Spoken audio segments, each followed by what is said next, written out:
cuáles son los hechos punibles atribuidos a cada uno por los cuales pediste la pena de 6 y 4 años y 6 meses de cárcel para el otro. Bueno, en relación al señor Carlos Soler, he solicitado la calificación de dos tipos penales, que viene a ser tráfico de influencia y extorsión. Y para el señor Gómez de la Fuente, Enrique Gómez de la Fuente, es por el hecho punible de extorsión. Esta calificación finalmente es consecuencia de la advertencia que había dado el Tribunal de Sentencia al inicio del juicio oral, que es esta calificación provisoria, ¿verdad? O sea durante el desarrollo del juicio oral se iba dando este tipo de situaciones procesales como para que finalmente la Fiscalía considere que lo más adecuado al hecho desarrollado en el juicio es la calificación jurídica de tráfico de influencia y extorsión, ¿verdad? Independiente a que la Fiscalía haya acusado por cohecho pasivo agravado. Es decir, esa facultad es del tribunal de advertir el artículo 400 y finalmente calificar por los hechos punibles que los mismos advirtieron, ¿verdad? Claro, y esa parte técnica te quiero preguntar, ayer está doctor, o sea... Se construyó entonces durante el juicio oral dos tipos penales más de lo que se había acusado. No, dos tipos penales. Se excluyó el de cohecho pasivo. No entró, ¿verdad? Exactamente. No es que el hecho en sí de la calificación jurídica siempre es provisoria. Claro. Y vino como cohecho pasivo agravado, pero finalmente al concluir el desarrollo del juicio oral, el mismo hecho acusado se encuadra dentro de la calificación de los tipos penales de tráfico de influencia y extorsión. Eso no significa que nosotros le sumamos estos tipos penales, sino que finalmente nos quedamos y adecuamos a estos tipos penales y no así al cohecho pasivo agravado, ¿verdad? Esa es la consecuencia de la advertencia del artículo 400. Claro, al inicio, eso hizo al inicio el tribunal, doctor, ¿verdad? El juicio oral se inicia con la lectura de la resolución donde se traza el hecho. Sí. Y posterior, el tribunal advierte el artículo 400 porque considera que el hecho que se acaba de relatar se adecuaría a los tipos penales de extorsión y tráfico de influencia. Esta advertencia es justamente para que el desarrollo de ese juicio oral, todas las partes enfoquen ya a esos tipos penales, ¿verdad? Y entiendo que la defensa también lo van a presentar sus posiciones respectivas en relación a estos tipos penales, de acuerdo a lo que ellos desarrollaron como estrategia también en la etapa de desarrollo propio del juicio oral, ¿verdad? Es decir, en cuanto a la producción de pruebas apuntando hacia esos tipos penales. Si el tribunal observa la posibilidad de una calificación jurídica que no haya sido considerada por ninguna de las partes, advertirá al imputado sobre esa posibilidad para que prepare su defensa, dice el artículo 400 del Código Procesal Penal. Así mismo, eso significa que desde el comienzo del juicio tiene que apuntar el desarrollo de la producción de pruebas hacia eso posible hecho punible. Es una cuestión de que por estrategia de defensa estemos atentos todas las partes.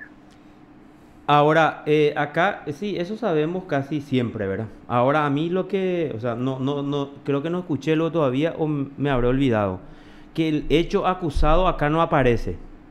No. Eso es lo que, o sea, no sé si se da, yo creo que en uno de los pocos casos, los primeros luego que estoy escuchando, ¿verdad?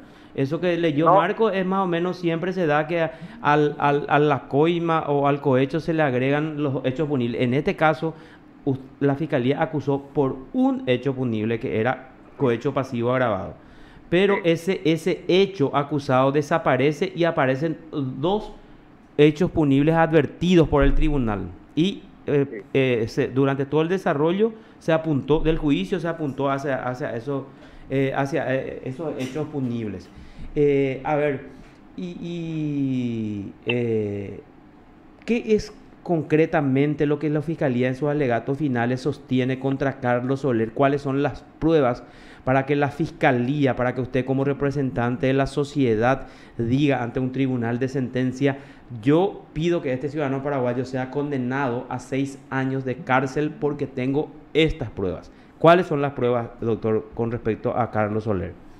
Y mira, justamente al respecto de esa circunstancia, he discriminado la atribución de porción de hecho a cada uno de ellos, ¿verdad? Sí. Es decir, el tráfico de influencia implica una cualidad especial para el autor. En este caso, el señor Carlos Soler es funcionario público y el señor Gómez de la Fuente también. Y en ese contexto se ha constatado a través de diferentes medios de prueba que el señor Carlos Soler intervino directamente con el director, consiguiendo revertir una resolución de anulación por un lado y condicionando que posterior a esa anulación necesariamente la víctima llegue a pagar por la titulación del inmueble. Es decir, si no hace lo uno, no puede seguir a lo otro. Claro. O sea que le metió en un brete, digamos, a la víctima tanto para solicitar dinero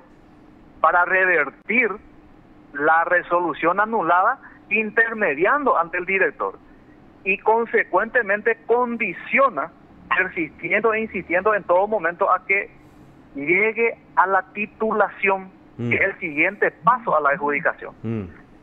Y en ambos casos solicitaron dinero, ¿verdad?, para dejar sin efecto la anulación de la adjudicación y para llegar a la titulación por otro lado.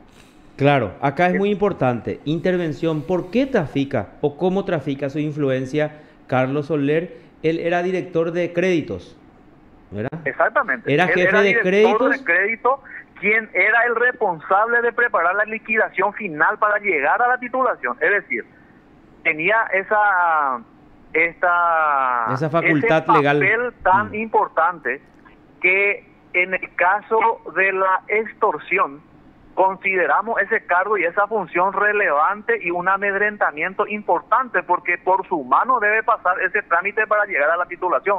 Claro, y al tráfico de influencia es lo que quiero llegar. Él como jefe de créditos, entonces trafica su influencia con respecto a un funcionario inferior que es Gómez de la Fuente. En este caso, de acuerdo al organigrama, es un director general el de la región occidental, sería un funcionario superior. Y por eso.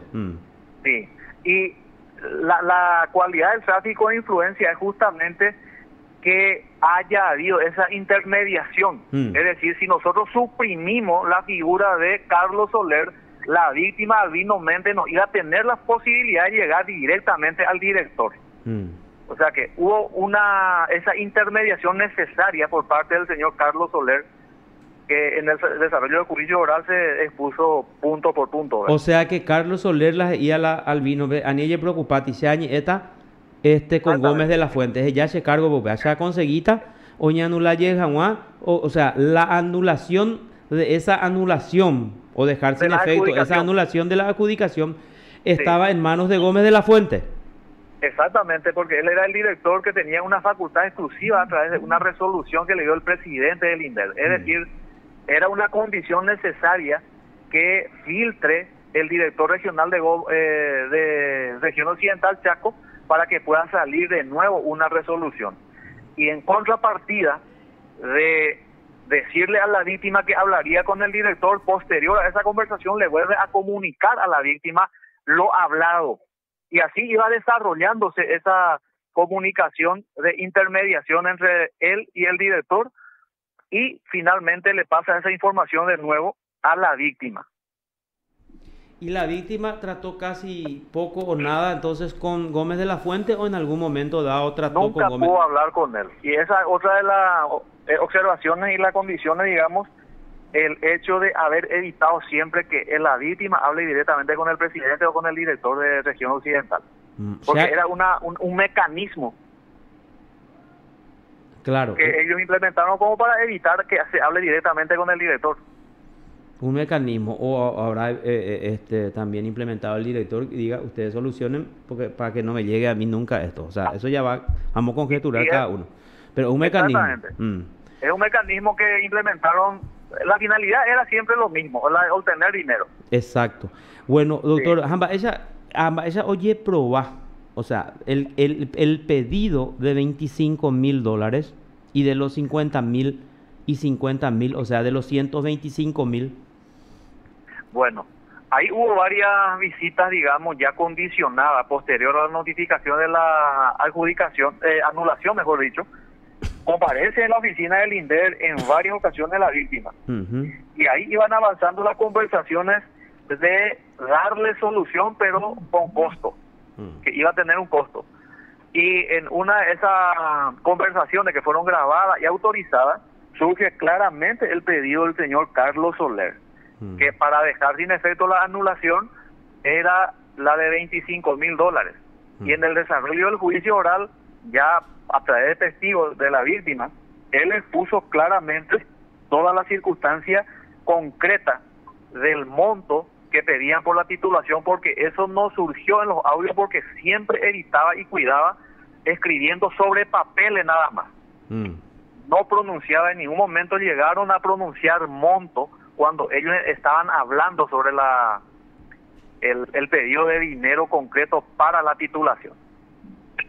Y eso surgió ya en el desarrollo del juicio oral, esos montos y cómo la víctima iba tratando de responder y cubrir esos montos. Primero presentó 2 cheques por 160 millones de guaraníes. ¿Eso cobraron? Luego, efectivamente? No, esos cheques se entregaron los... Ese que fue a parar en el estudio jurídico para que se cobre, ¿verdad? En el estudio jurídico se llevó ese cheque y de ahí se llevó a la entidad bancaria, Visión. Por un lado. Y por otro lado, también llevó 3 pagarés que el propio Carlos Soler se comprometió de conseguirle dinero por descuento documentario. Pero sin embargo no calificaron esos pagarés, que eran de 550 millones de guaraníes cada pagaré. Este señor la víctima llevó eso porque vendió un inmueble grande de Nueva Germania con hipoteca. Es decir, que el comprador le iba pagando, cada año le iba a pagar 550 millones en una fracción de 4 pagos. ¿Por cuánto le vendió la propiedad? Y viene a ser más de 2.000 millones de guaraníes. ¿Y por año le iba a pagar? 550 millones de guaraníes por año a la víctima. Y eso, en vista de que no calificaron esos pagarés, convirtiéndolos en dinero, el siguiente paso fue el que le llevó los cheques, por lo menos para dejar sin efecto la adjudicación. O sea, ¿por cuánto me dijo? ¿Cheques por 60 millones y 100 millones de guaraníes, 2 cheques. 100 millones. ¿Y se efectivizaron o no esos cheques? No se efectivizaron. Antes de que se lograra la efectivización, la entidad bancaria, por una cuestión de requisito bancario, si supera los 50 millones de guaraníes, tienen que llamar sí o sí al titular. Entonces, cuando se presentaron esos cheques de ventanilla, el cajero o el responsable de esa área llama al titular, ¿verdad? Y el titular le dice a quien le llama del banco, si no, el señor Albino Méndez, que es nuestra víctima, no vayas a pagar. Entonces el funcionario del banco le comunica eso a quien acercó esos cheques y le dice que no se puede pagar, y se retira de nuevo esos cheques. O sea, el funcionario le llama a Albino, quiero entender. No, al dueño del cheque, al titular, que es el señor Neri Machado. Machado. Y Neri Machado le dio esos cheques al señor Albino por una cuestión de negocio, porque el señor Albino vende camiones, se dedica al rubro de venta de vehículos de gran porte, ¿verdad? O sea, comerciantes ahora manejan la plata o circulante. Es comerciante y tiene circulante, y en una de esos acuerdos comerciales el señor Neri Machado le había dado esos 2 cheques. UPA 2 cheques él le entregó a Soler. Exacto. A manera de ir... ¿Y quién se fue para cobrar en el Banco Visión, dijiste, verdad? Banco Visión. Y uno de el secretario de Gómez de la Fuente, eso se transcribió en acta que ya se hizo por escribanía de parte del señor Carlos Soler. Y entonces Neri Machado le dice al funcionario del banco, Anie pagati, deja ir a modo Don Albino la corata. Exacto. Entonces no paga. Retira de nuevo esos cheques. O sea que acá lo que para la cuestión jurídica lo que interesa es el haber recibido ese dinero. Claro, o el haber solicitado. Ahora bien, si cobró o no, ya es una cuestión secundaria, digamos, en cuanto a los tipos penales que estamos hablando, ¿verdad? No, y aparte que ajena a Soler, porque, o sea, no previó esa situación de que el funcionario del banco le iba a llamar al que el que pidió el cheque al señor Neri Machado, y que Machado le iba a decir al funcionario del banco, no le pagues a no ser que sea Albino, ¿verdad? O sea, una circunstancia, sí. Exacto, pero lo que se corroboró en juicio fue que esos cheques fueron enviados por Gómez de la Fuente en el banco. Claro. Sí. Albino le entrega a Gómez de la Fuente y antes de ir al banco, ellos le condicionaron también a la víctima y le dice, vas a llevar en la calle España 663 este cheque y ahí vas a llevar tu dinero y te van a devolver tu cheque. Ese era el del estudio jurídico. Exactamente. Gubetich. Exactamente. Y lugar donde Albino nunca se fue, porque no le generaba una seguridad de que iba a tener un resultado de entregar el dinero, retirar su cheque.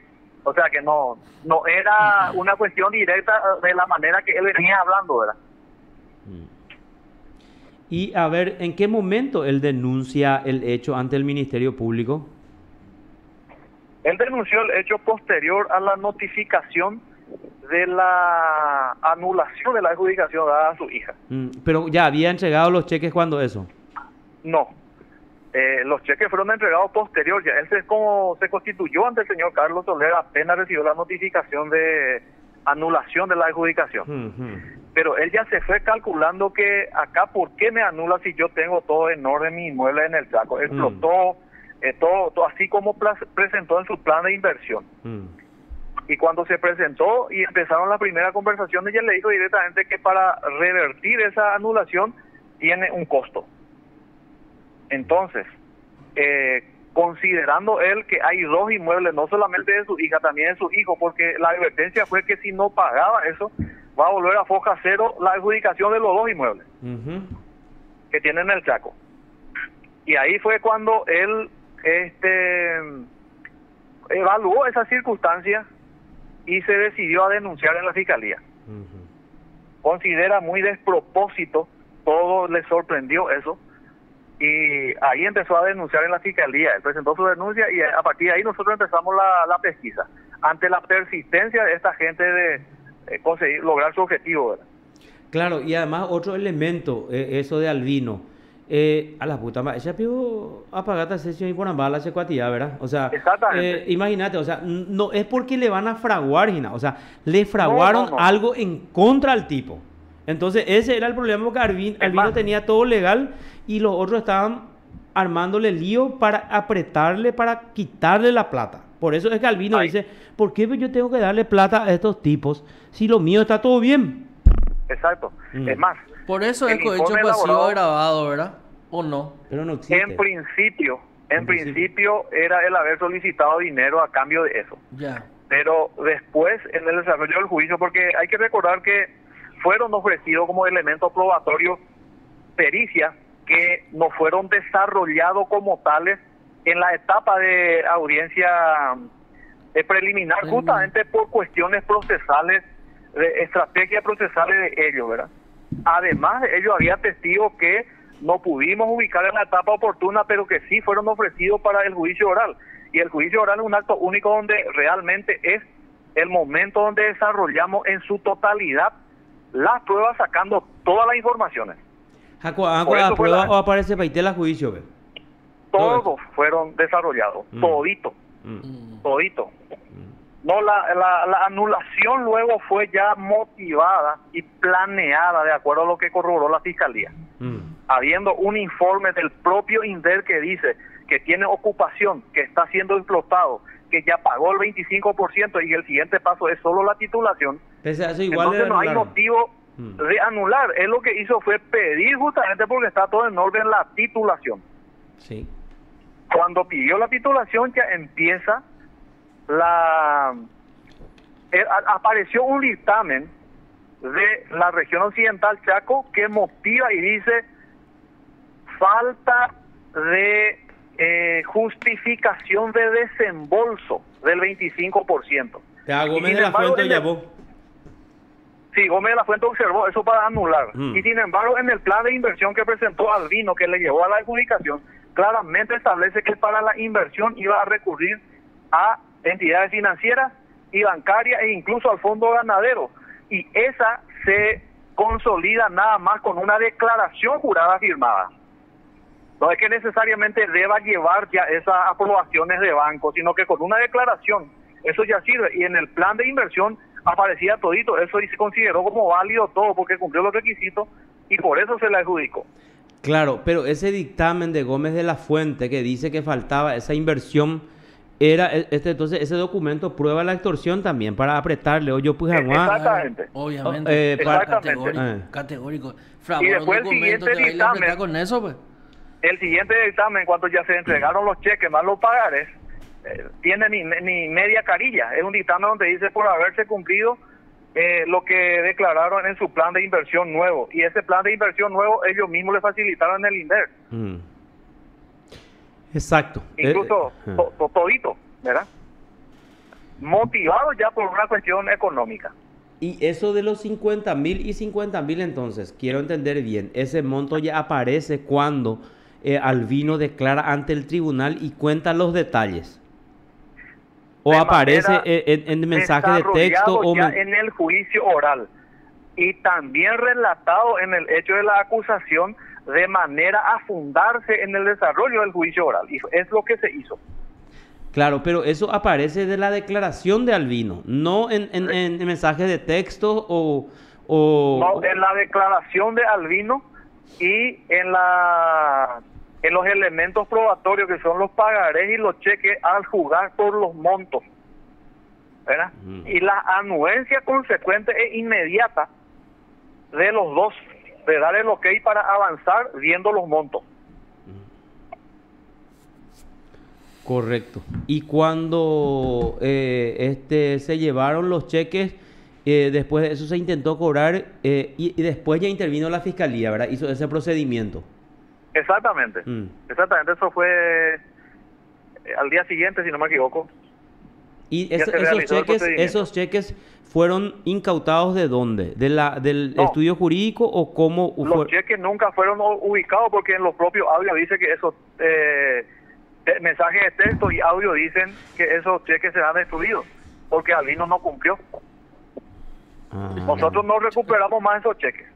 Claro. Ellos destruyeron entonces inmediatamente los cheques cuando no pudieron cobrar. Y seguramente, ¿verdad? Seguramente. Porque es lo que dijeron en sus propias conversaciones, ¿verdad? ¿Y esos audios fueron expuestos en el juicio oral? Toditos, todos los audios fueron escuchados en su totalidad. Correctísimo. Qué barro. Sí. Doctor, muy clara tu explicación, siempre, ¿verdad? O sea, con muchos detalles. Da gusto escuchar así porque uno conoce bien y dimensiona mejor el tema. Y lo que preocupa es que este no es un tema aislado en el INDER. Es un tema recurrente. Yo acabo de salir de una condena también del marco del caso INDER, uno de los casos INDER, ¿verdad? Que en abril pasado se cayó condena justamente también contra funcionarios del INDER y algunas organizaciones, ¿verdad? Explícanos un poco, ¿ahora saliste de dónde? De un juicio, o sea que antes de iniciar esto yo estaba saliendo de un juicio también sobre temas internos, más te refería a Carlos. Sí, por eso. ¿Y puedes explicarnos en qué consistió eso para que tengamos esos antecedentes, nomás para que la gente que nos escucha y nos ve, justamente para argumentar y justificar por qué es preocupante esta situación? Porque es un modus operandi en el INDER y en muchas instituciones públicas. Por eso es lo que resulta preocupante. Y mira, esa fue una causa que llevó también bastante tiempo el desarrollo del juicio oral, que el modo operandi era que el INDER llamaba a través de la dirección FIDE. El de ese caso tan interesante. Exacto, el de los líderes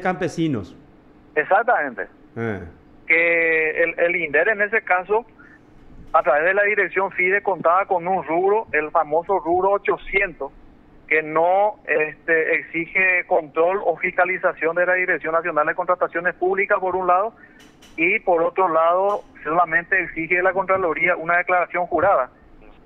Y esto reglamenta el Ministerio de Hacienda, ¿verdad? Más o menos ese es el contexto para el uso de ese dinero. El control es muy escaso y poco fiable. Resultó esto, y lo digo así, cuando se desarrolló el juicio oral, ¿verdad? Porque el INDER, a través del FIDES, llama a una...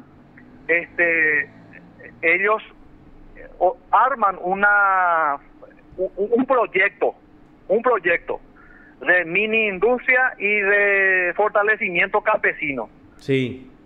Y ese marco o ese proyecto elaboran, y cuando elaboran todo le llaman a los miembros de las organizaciones campesinas para que se presenten presentando lista de posibles beneficiarios, ¿verdad?